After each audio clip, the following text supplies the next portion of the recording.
महापालिका निवडणुकांच्या तोंडावर भारतीय जनता पार्टीमधलं इनकमिंग जे आहे वेगवेगळ्या पक्षातून येणाऱ्या नेत्यांचं ते सुरूच आहे। आता वेळ आहे मनसेचे माजी आमदार मंगेश सांगळे यांची।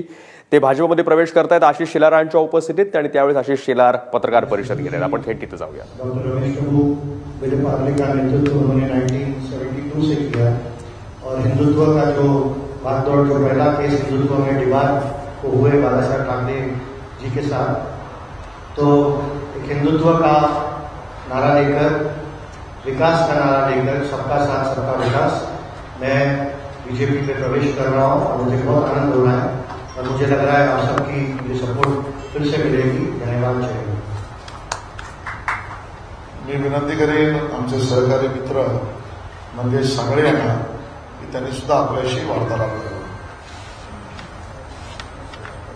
भारतीय जनता पक्षाचे मुंबईचे अध्यक्ष सन्माननीय आशिष शेलार, सन्माननीय प्रवक्ते अतुल शहा, मुंबई महानगरपालिकेतील गटनेते मनोज कुटळ, माझे सहकारी मित्र व आदरणीय आमचे पूर्वष्टमीचे नेते आदरणीय आमदार प्रवीण दरेकर, माझे सहकारी सन्माननीय कृष्णाजी हेगडे, सन्माननीय दुसरे सहकारी भालचंद्र शिरसाट, सन्माननीय सावंत साहेब आणि चित्रपटसृष्टीतील उत्तम असे अभिनेते तायरी साहेब आणि इथे उपस्थित सर्व पत्रकार बंधू भगिनी, मी आज आदरणीय आशिष शेलार यांच्यासोबत या पवित्र व्यासपीठावरती मी भारतीय जनता पक्षात प्रवेश केलेला आहे आणि हा प्रवेश करण्याची संधी आपण मला उपलब्ध करून दिली त्याबद्दल मी आपलं मनपूर्वक आभार मानतो।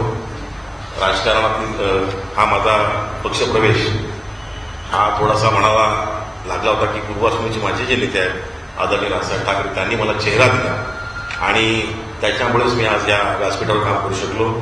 पण मधल्या कालखंडात काही गोष्टी घडल्या ज्या या ठिकाणी बोलून योग्य ठरणार नाही, पण राजकारण हे एक पवित्र व्यासपीठ आहे, त्या व्यासपीठाच्या माध्यमातून समाजाची सेवा करता येऊ शकते ही भावना माझ्या मनात राजकारणात जेव्हा कामाला सुरुवात केली तेव्हापासून मनात रुजलेली आहे आणि त्यामुळेच या पवित्र व्यासपीठावर आपल्या सर्वांच्या शुभाशीर्वादाने आणि सहकार्याने लोकांची सेवा करण्याची संधी या ठिकाणी मला मिळालेली आहे, त्याबद्दल मला आज या ठिकाणी आनंद होत आहे। आज मला वाटतं मध्यंतरी आशिषजींचंच वाक्य आहे तेच या ठिकाणी बोलतो, नेशन फर्स्ट